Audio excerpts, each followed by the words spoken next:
I'm here today to offer my support and express my fullest belief that my friend and Minister of State colleague Muralidharan ji will be the best member of parliament from this constituency.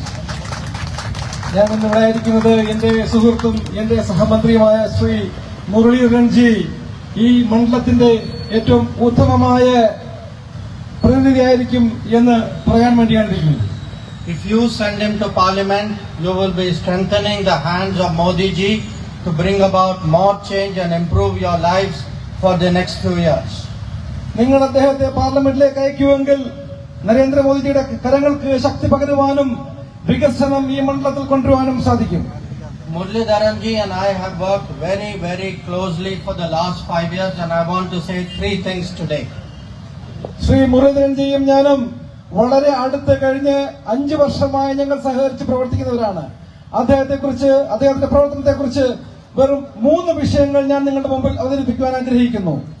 One, you can all see he is a very people-centric person who goes to the issues of the people, and he will be a great representative to make sure that all the yojanas and abhiyans of Modi ji, whether it is Kisan Samman Nidhi, whether it is Jal Jeevan Mission, whether it is Mudra loan, that all the benefits reach you.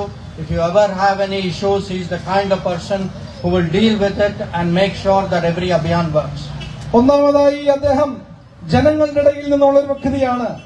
അദ്ദേഹം നമ്മുടെ പ്രതിനിധിയായിട്ട് ഡൽഹിയിലുണ്ടെങ്കിൽ കേന്ദ്ര സർക്കാരിന്റെ നരേന്ദ്രമോദിയുടെ എല്ലാ പദ്ധതികളും, അത് ഏത് പദ്ധതിയാണെങ്കിലും ശരി, ജലജീവൻ മിഷൻ ആണെങ്കിലും കർഷകർക്ക് വേണ്ടിയുള്ളതായിരുന്നാലും ശരി തന്നെ, മുദ്രാ യോജനയാണെങ്കിലും ഏത് സ്കീമാണെങ്കിലും ശരി തന്നെ, anybody who can getting a passport today easier, credit goes to Muralidharan ji. രണ്ടാമതായിട്ട് നമ്മുടെ പാസ്പോർട്ട് ലഭിക്കുന്ന വിഷയത്തിൽ അദ്ദേഹത്തിന്റെ പ്രവർത്തനം സ്തുത്യർഹമാണ്. ഇന്ന് നമ്മൾക്ക് പാസ്പോർട്ട് വളരെ എളുപ്പം ലഭിക്കുന്നുവെങ്കിൽ അതിന്റെ മുഴുവൻ ക്രെഡിറ്റും ശ്രീ വി മുരളീധരൻ ജിക്കുള്ളതാണ്. And Muralidharan ji, third, he is known in the Gulf as the representative of Modi ji. It is because of him today our relations with Gulf countries, UAE particular, has become so much better. For any problem to do with Gulf, he has been sorting it out day and night for the last 5 years. And whenever any operation, rescue operation, anybody in trouble, he is the person who's been helping. So we want him back in the government. We want him as Lok Sabha MP. We want him to be the voice of Kerala in Delhi. മൂന്നാമതായിട്ട് വിദേശ രാജ്യങ്ങളുമായിട്ടുള്ള നമ്മുടെ ബന്ധം നല്ല രീതിയിൽ കൊണ്ടുപോകുവാനും ഇന്ന് അങ്ങനെ നല്ല ബന്ധം ഉണ്ടായിരിക്കുന്നതിന് കാരണം ശ്രീ വി മുരളീധരൻ ജിയുടെ പങ്കാണ്. പ്രത്യേകിച്ച് ഗൾഫ് നാടുമായി നമ്മൾ ഈ കഴിഞ്ഞ സമീപകാലത്ത് നമ്മൾ വളർത്തിയെടുത്ത ഒരു നല്ല ഊഷ്മളമായ ബന്ധത്തിന്റെ കാരണഭൂതൻ ശ്രീ മുരളീധരൻ ജിയാണ്. അദ്ദേഹം അതുകൊണ്ട് തന്നെ കേന്ദ്ര മന്ത്രിസഭയിൽ അംഗമായിരിക്കേണ്ടതും ലോക്സഭയിൽ നമ്മുടെ പ്രതിനിധിയായിരിക്കേണ്ടതും നമ്മളുടെ എല്ലാവരുടെയും ഈ നാടിന്റെയും ആവശ്യമാണ്. So let me say this. Sending Muralidharan ji to Lok Sabha is in your interest, Kerala's interest. Modi ji wants him there. Please make this happen. I'll rely on you once again. Bharat Mata ki jai.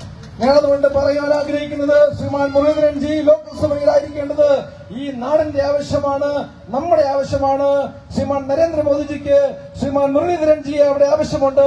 നിങ്ങൾ അദ്ദേഹത്തെ പാർലമെന്റിലേക്ക് അയക്കണമെന്ന് ഞാൻ വിനീതമായി ഞങ്ങളോട് അപേക്ഷിക്കുന്നു.